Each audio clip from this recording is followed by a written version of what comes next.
Today we're going to talk about why Valorant is taking over CSGO and what does this mean for us CS players. Well, let's talk about it.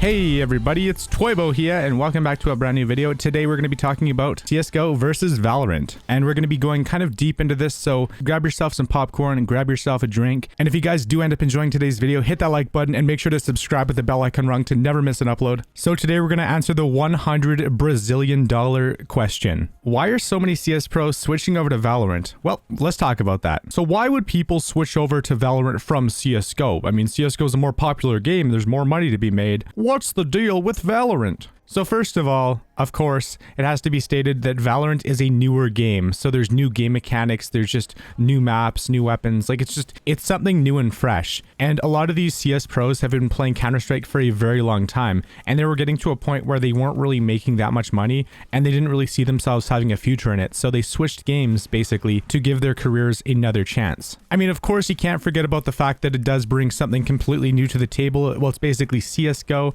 but with characters and abilities, and it's something a little bit different than Counter-Strike because CSGO has basically been the same game for 20 years. And this is something that's similar, but it's also completely different as well at the same time. So overall, like, it can be more entertaining if you're really burnt out of CSGO. But one of the main reasons though why they decided to make the decision was because Valorant was built from the ground up to be an advertiser-friendly esport. CSGO just is not advertiser-friendly because it's, think about it this way, terrorists versus counter-terrorists. The terrorists have to plant the bomb on A site or B site, and you can kind of see where the problem lies. Like, a lot of companies, a lot of brands don't want to work with a game that's basically about terror. Like, and I might have to bleep the word actually because I don't know how monetization is with that word, but that's honestly CSGO's biggest issue right now. Like, they can't get sponsorships and they can't work with bigger companies because of the game's themes. Valorant is kind of more of a cartoony kind of like fun experience where it's the same base game, but it's more of a video game than a simulation of real life, I guess, to a certain extent. That at its core is one of the main reasons why I think in 5 years Valorant is going to be bigger than CSGO, mainly because more companies and more brands are willing to put in more money into advertising in the game just because it's more advertiser friendly essentially. So there's more of a money incentive. If Valorant blows up and if more people start playing it, Valorant could be kind of more like League of Legends with giant prize pools, bigger tournaments, higher salaries. Overall, Valorant has a much higher potential for people to make more money versus CSGO. Now, obviously, right now, CSGO, of course, is way more popular, and I don't see that changing anytime in the near future, but I mean, honestly, anything could happen, right? Right now, it is no secret that a lot of CSGO pros are switching over to Valorant, especially North American pros who weren't exactly having the best time in the CS scene. And one country actually that wasn't really in Counter-Strike that is huge in Valorant is Korea, or South Korea more specifically. And do you imagine if North Korea had a Valorant team? Oh my god.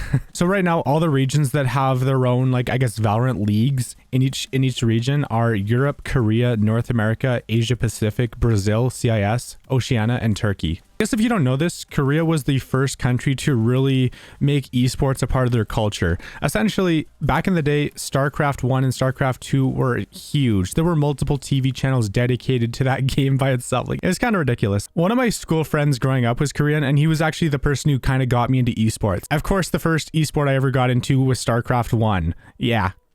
And I never got good at it because I'm a noob when it comes to strategy games. But hey, I had a lot of fun. So while we're on the topic of South Korea, let's talk about one of their biggest orgs, T1. It's obviously a South Korean esports organization, and their Valorant team is pretty infamous in the CSGO scene. And you guys might know them as I Buy Power. So yeah, the only person they're missing is Steel, but Steel plays for 100 Thieves alongside Nitro and Hiko. But yeah, T1's roster is Brax or Swag, AZK, Skadoodle, and Dazed.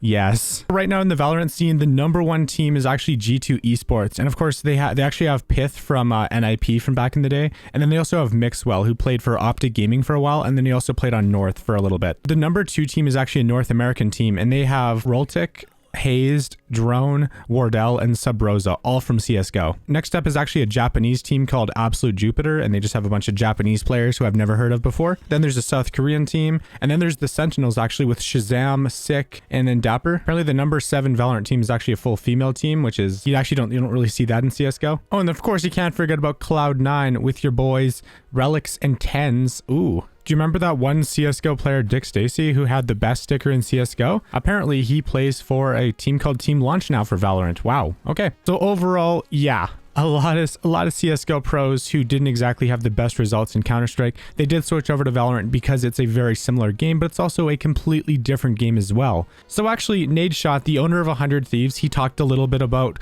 why he decided to end his CSGO team. And I guess the main reason for him was the fact that CSGO in North America is kind of losing popularity, and a lot of people in North America, at least, are switching over to Valorant. Now, does that mean that every single North American team is going to switch over? Probably not. I mean, Team Liquid is still there, and of course you can't forget about Evil Geniuses. They're still in CSGO, and they're still some of the top teams in the world. So I don't see the entire North American scene for Counter-Strike dying completely, but it's definitely not like it's not what it used to be. So does CSGO still have a future in esports now that we've said all that? So I think yes, but I think Europe is going to be the main hub, obviously, for Counter-Strike, and then Valorant is going to be more of a North American, South Korean, and I guess European kind of game. I mean, it's only going to be a matter of time before more CSGO pros switch over, just because of the potential. Obviously, CSGO is kind of limited in the fact that the game is not very advertiser friendly, and there's not that many organizations that are willing to put in tons of money into CSGO, of course. But they have absolutely no problem putting that money into Valorant because, hey, there's no in this game. Does that make CSGO a bad game? Of course not. No, CSGO, in my opinion, is still way more fun than Valorant. It has a higher skill ceiling, and I feel like it's overall more enjoyable to watch. But, you know, it's not really up to me. It's up to these large organizations that have the millions of dollars of revenue to, to invest. When you really break it down, though, just think about it this way. So new players who have never played Valorant or CSGO, they kind of have a choice between one or the other. They can either play Counter-Strike or they can play Valorant.